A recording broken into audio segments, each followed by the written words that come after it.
Hey everyone, today we're going to take a quick look at the new Eklipse 3.5 automatic from Hinderer Knives. So this is cool because the Eklipse first came out in 2014 and these first kind of started circulating in like the very end of last year, 2024. So this is like a 10th anniversary kind of for the Eklipse, which is really cool. But in reality, we're just seeing Hinderer Knives making a lot of cool autos now. And I'm really glad to see that the Eklipse got the same treatment. So if you're familiar with the Eklipse, you'll see that its profile looks pretty much the same. I'll go ahead and bring in one of their previous versions. This one is their slicer, while this is their spear point blade. So the blade profile is different, but you'll see that the handle shape and length is pretty much the same. There's just no need for that flipper tab anymore or those thumb studs. I will say, I think that the manual is maybe half of a millimeter wider just because of the ridges on the G10. Other than that, it is right at still like a half an inch thick. So in case you were curious about that. So if you are familiar with an Eklipse, you know what you're getting here. It is the exact same model, just upgraded to an automatic platform. So you now have titanium on both sides, which is really cool. We'll take a deeper look at that in a second, but let's go ahead and talk more about the blade up here.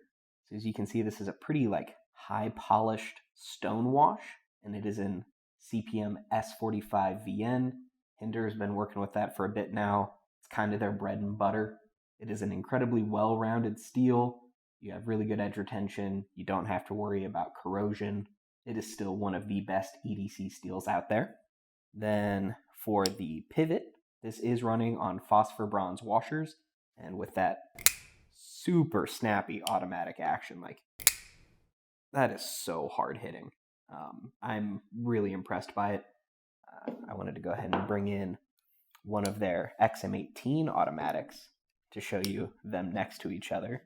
Granted, this just does have a different finish to it, but you'll see that it has the exact same treatment and the same super snappy action.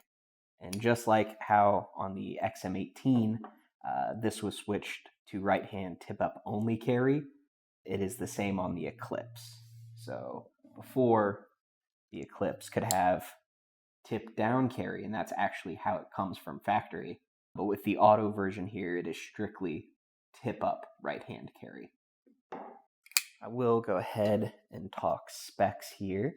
So looking at the blade length, as the name implies, that is 3.5 inches of cutting edge, and overall you're just shy of about 8.5 inches. And I wanted to go ahead and bring in a scale here so we can check out the weight. So being full tie, it is going to be a bit hefty at just under 5.5 ounces, because again, full tie, including all of the hardware and the spacers, it is chunky. To compare it to the Auto XM18, it's about the same weight. Granted, blade shapes might change the weight a bit. And then the manual Eklipse is a bit lighter, as you'd expect. So that's cool.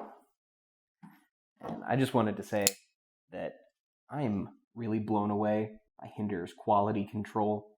Every single one that I've handled just feels like it's fine-tuned to perfection. I love the finishes that they put on there, and especially this polished anodization that we've been seeing on the auto handles. I wanted to bring in another version here in their bronze. These are both gorgeous. I'm really in love with this bronze one. I love this colorway on a lot of my EDCs, and I tend to not just carry actual brass handles anymore just due to the weight, but with this tie ano, it really scratches that itch while still being a lot more reasonable in the pocket. So I'd love to know what you guys think about the auto version of the Eklipse here. I know the XM18 will always be the poster child for Hinderer, but I don't know. I've always been a fan of the Eklipse over it. This little swoop here in the handle, it just kind of feels better ergonomically for me personally. Don't get me wrong, there's really nothing wrong with the XM18 at all. it might just be a little too bulky in my hand. So I am a lot more tempted to pick up an Eklipse myself, and I'd love to know your thoughts below. So as always, if you want to see even more information on these or pick up one for yourself, links are down in the description box below. They'll take you on over to GPKNIVES.com. But before you head over there, don't forget to like and subscribe. If you have any other questions on anything that I might have missed, please ask away. Thank you so much for watching, and stay sharp.